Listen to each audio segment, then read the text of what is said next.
Here are the horoscopes for the week of the 24th to the 30th of May 2021.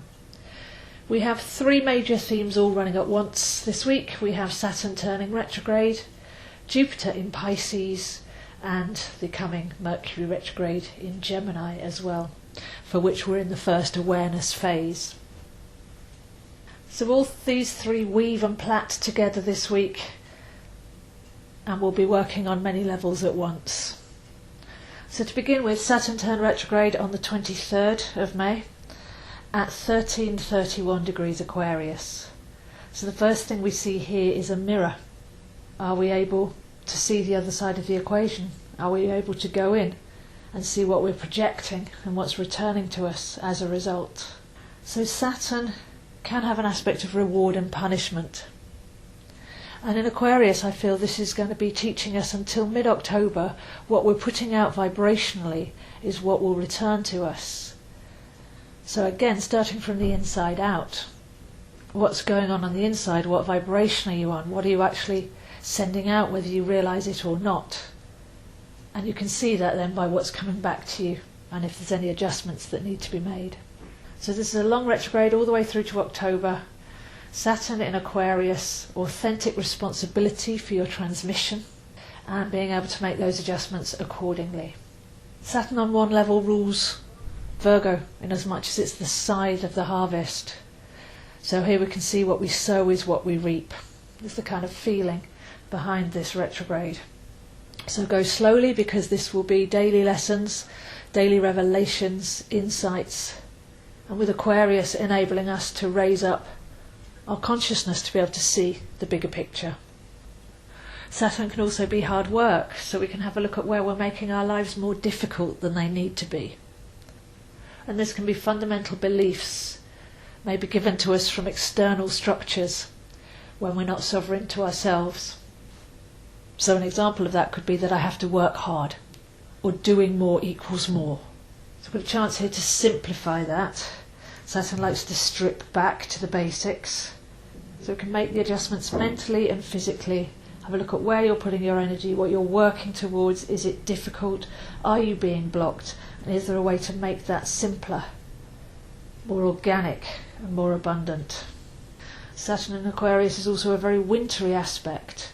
So we're very much taught to always act, to always be busy. But do you know when to be still? Will be another aspect of this transition. So we build up the week to Wednesday when we have a lunar eclipse in the full moon, 5 degrees Sagittarius at 12:12. So we've got another numerological aspect there. That's UK time. 5 degrees Aquarius is the Golden Gate. That's where the Milky Way leaves from our zodiac circle. We've got the Silver Gate at the end of Taurus and the Golden Gate at the end of Scorpio to the beginning of Sagittarius. So this is a very focused full moon. What are you ready to let go of, to leave behind? There's a sense of victory here. Sagittarius is a very valiant sign, fights for what's right, removes the obstacles in its path. So I feel a sense of strength and victory here, going from one modality to another, leaving the mundane, raising consciousness, getting the point. So have you stood your ground, remained centered and strong, developed integrity and kept your heart authentic and your mind focused? Because if so, I feel this full moon will usher in the rewards for your labour in plentiful amounts and show us how to live from our true essence and enjoy huge benefits accordingly. So this goes with that Virgo feeling of sowing and reaping, the Saturn Aquarius feeling of what you're transmitting, you're receiving. And now we have a bit of a portal here to actually let the old way go and be sovereign to the new way and start to receive the rewards. There's a sense of generosity and kindness of spirit in this lunar alignment. But of course we also have the first phase of Mercury retrograde in Gemini. So we can also be looking at the way the mind works. We can look at our choices and the beliefs that either support or undermine them. Mercury retrograde in Gemini is the perfect time for objective observation. In our Transcending the Negative Mind Gemini video we were talking about finding the neutral space between the twins, between the oppositions, outer and inner, higher and lower, and all the others. So this Saturn stops, takes some time to be still.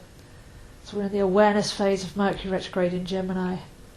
Can we find that neutral space and look around 360 degrees to reorient ourselves? By the weekend, Mercury retrograde meets with Venus, and as we're coming out of the full moon, we should feel a sense of expansion and self-worth and the happiness that that brings. So all this combined with Jupiter tipping his toe into Pisces, into the all, dissolving from separation, immersing in unity consciousness, then each one of these themes has got a different tone. See if you can tune in and actually feel these on different levels. Saturn as your internal structure, Mercury and its retrograde as changing your mind, the full moon expanding your heart and your courage, and Jupiter and Pisces connecting you to all that is. These are some very powerful alignments this week.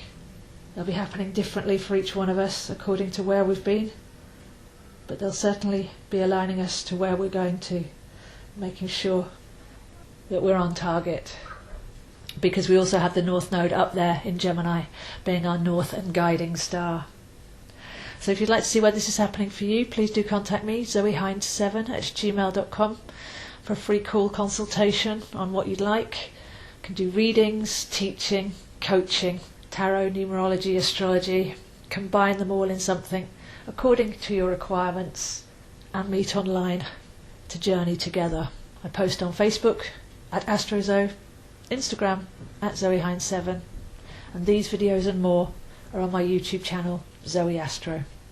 So a curious and observant week.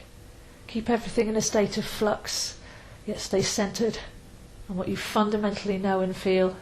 Allow each day to deliver its message. Reflect on that message. What am I learning from this? One of the best questions you can ask in tarot.